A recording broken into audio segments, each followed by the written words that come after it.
नमस्कार दोस्तों। तो फाइनली यूपीएससी ने अभी जिन लोगों के भी फॉर्म नहीं भरे गए थे, बहुत प्रॉब्लम आ रही थी, उन लोगों की दलील को एक्सेप्ट कर लिया है। और ये एक्सेप्टेंस एक राहत की सांस देने वाली है। आप देखो कि जो फॉर्म फिलिंग की लास्ट डेट थी, जो 11 फरवरी को एंड हो रहा था, अब उस प्रोसेस को एक नई जान दे दी गई है और 7 दिन का इसको एक्सटेंशन मिलकर के फाइनली अब 18 तारीख आपकी लास्ट डेट होगी। 18 फरवरी 2025 शाम को 6 बजे तक आप इजीली फॉर्म फिल कर सकते हैं। अभी भी अगर कोई एरर, कुछ प्रॉब्लम आ रही है तो आप उस चीज को रेक्टिफाई कर लें। साथ ही जो करेक्शन करने की विंडो थी, जो कि पहले तो क्या डेट थी, 12 तारीख से खुलती, 18 तारीख तक जाती, अब उसको एक्सटेंड कर दिया गया है। 19 फरवरी से लेकर के 25 फरवरी तक करेक्शन विंडो भी आगे बढ़ा दी गई है। तो ये 7 दिन का जो एक्सटेंशन है ना, ये लाखों यूपीएससी एस्पिरेंट्स को कहीं ना कहीं एक रिलीफ की सांस देगा। और चलो, कितनी अच्छी बात है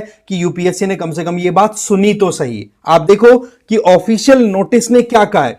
the last date for submission for CSP 2025 and IFOSP 2025 has been extended till 18/2/2025। 18 फरवरी को शाम को 6 बजे तक आप फॉर्म फिल कर सकते हैं और करेक्शन की जो विंडो है वो 7 दिन के लिए खुली रहेगी, जो कि 19 फरवरी से 25 फरवरी तक का आपको स्पेस मिल जाएगा। तो यह अपने आप में बड़ी एक इंपॉर्टेंट अपडेट थी, जो आपके लिए बहुत ही ज्यादा इंपॉर्टेंट है। चलिए, अब बात कुछ ऐसी है कि यूपीएससी ने ऐसा क्यों किया। तो देखो, हमने पहले भी अच्छे से डिस्कस किया है कि अभी भी बहुत से लोग ये बोल रहे हैं कि सर, डॉक्यूमेंट्स की जो पीडीएफ है वो अपलोड कर रहे हैं तो पीडीएफ अपलोड करने में प्रॉब्लम आ रही है।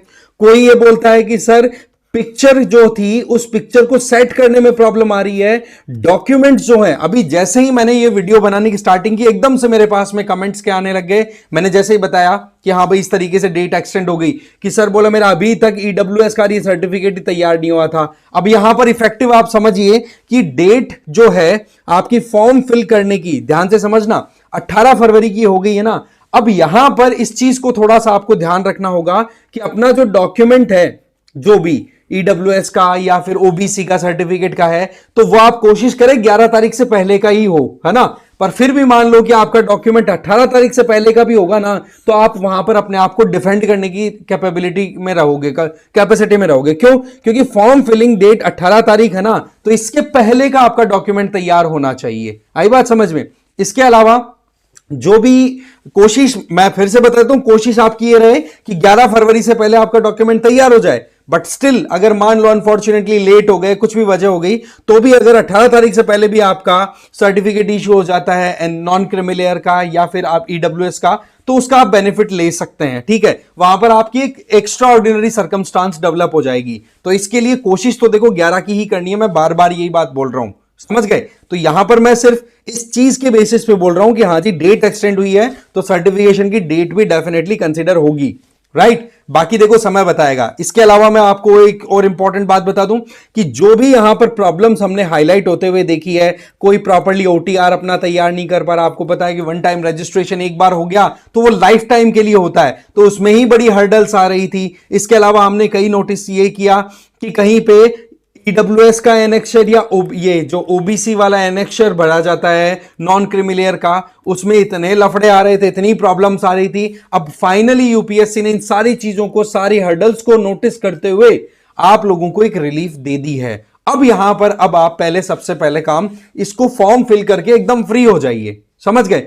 इसके अलावा यूपीएससी की वेबसाइट पे जो ग्लिचेज आ रही थी ना, मोरलेस वो भी अब यूपीएससी अटेंशन दे चुकी होगी। तो आप अपना जो भी प्रोसेस जहां पे रुका हुआ है ना, वहां से एक बार रीस्टार्ट करने की कोशिश करो। हो सकता है कि अब आपका जो अटका हुआ काम है वो आगे फॉरवर्ड हो जाए। ठीक है, तो ये एक बहुत ही इंपॉर्टेंट अपडेट थी और गनीमत है कि चलो ठीक है, 7 दिन के लिए एक्सटेंशन दिया। बट वैसे हम एक्सपेक्ट तो ये कर रहे थे कि ज्यादा भी नहीं तो 15 दिन का एक्सटेंशन तो दे दिया जाए। बट फिर भी चलो ठीक है, भागते चोर की तो लंगोटी काफी, है ना। तो 7 दिन का एक्सटेंशन है ना, इसमें आप बिल्कुल भी आप डिले ना करें और अपनी तैयारी में फिर बाद में जुट जाएं। समझ गए बात को? तो ये बहुत सारे एस्पेक्ट्स हैं जो यूपीएससी भी नोटिस करती है। और एक चीज ध्यान रखें, कोई भी अगर इंस्टीट्यूशन अपने खुद के कैंडिडेट्स की केयर नहीं करेगा ना, तो फिर वो चलेगा कैसे? जैसे कि हम यहां पर यूपीएससी की बात करें, अगर यहां पर ये डेट एक्सटेंड नहीं होती तो कितने लोग जो सीरियस एस्पिरेंट्स थे वो फॉर्म फिल करने से वंचित रह जाते।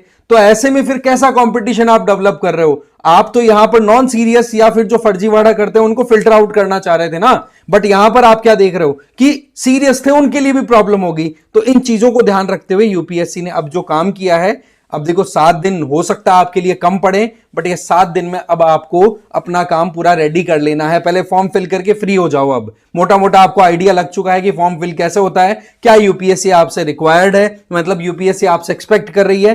तो उन चीजों में आप बिल्कुल भी देरी ना करें, राइट। इसके अलावा आप पीडब्ल्यू ओनली आईएएस के जो कोर्सेज हैं वो ज्वाइन कर सकते हैं, जो ऑलरेडी मैंने आपको बता रखा है बहुत बार, ठीक है। और मुझे फॉलो कर सकते हैं इस क्यूआर कोड को स्कैन करके टेलीग्राम पर। मेरा नाम है Rajnikant Lata. Okay, thank you very much.